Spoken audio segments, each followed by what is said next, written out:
Dismayado ang ilang tindero dahil matumal pa rin ang mga bumibili ng school supplies. Live mula sa Divisoria, nasa frontline ng balitang yan si Mobile Journal Alexis Ebue. Alexis, kumusta dyan? Kahit paano ba dumadami na yung bilang ng mga mamimili?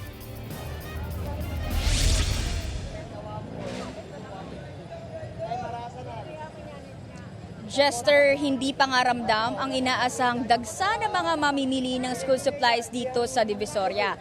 Kahit 2 linggo na lang, magbabalik pasukan na. Hile-hilerang school supplies dito sa Santa Elena Street, Divisoria. Tila halos hindi maibenta. Kahit pa kilalang murang bentahan ng mga gamit sa eskwelahan ang lugar. Ngayong 2 linggo na lang bago ang pabalik ng eskwela, nakasanayan na dinadayo ito ng mga mamimili. Kaya ang ibang tindera at tindero, dismayado. Napipilitan silang gumawa ng diskarte, maibenta lang ang mga paninda. Last year po medyo malakas ngayon medyo matumal kasi may mga tao, dumadaan lang sila, nagtatanong, tapos minsan tatawad, ayaw naman din na yung tawad namin, hindi rin minsan po nagkakasundo. Ganun. Kung dati raw, dagsa ang kanyang mga customer. Ngayon, swertihan na lang kung hihigit pa sa 3 ang mga bumibili kada araw.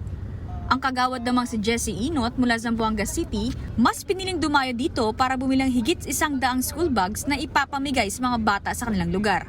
Siguro more or less 40 to 50% ang diferensya from Zamboanga price to Divisoria or Manila price.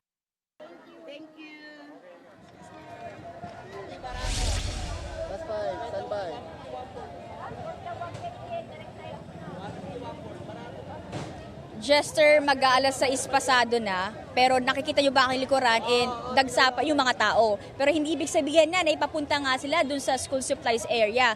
Ay yung mga yan ay ipapunta sa iba't ibang mga pamilihan dito. Kaya sa mga mami dyan at mga estudyante dyan, pilitin nyo na yung mga nanay para bumili ng iba't ibang klaseng school supplies dito sa Divisoria. Presyong affordable pa yan. Jester?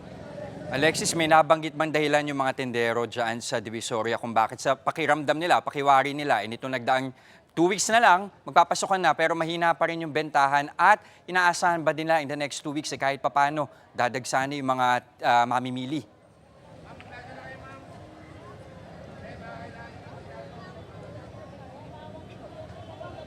Sa katunayan, Jester, kanina lumibot tayo dyan. Pinasok natin yan, kinausap natin isa-isa. Ito mga nagtitinda natin kapatid ng mga school supplies. At sa tingin nila, ito nga daw yung dala ng pagtaas ng presyo ng mga bilihin, lalo na nga dito sa produktong petrolyo na nagaganap sa ating bansa.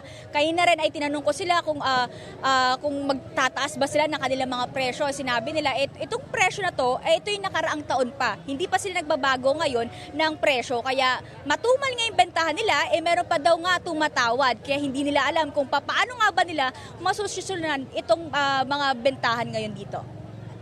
Jester?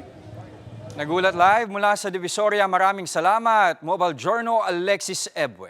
Mga kapatid, Jess De Los Santos po ang inyong kasangga sa paghahatid ng balita para sa may alam at may pakialam. Para sa tuloy-tuloy na makabuluhang balitaan, mag-follow at mag-subscribe na sa social media pages ng News 5.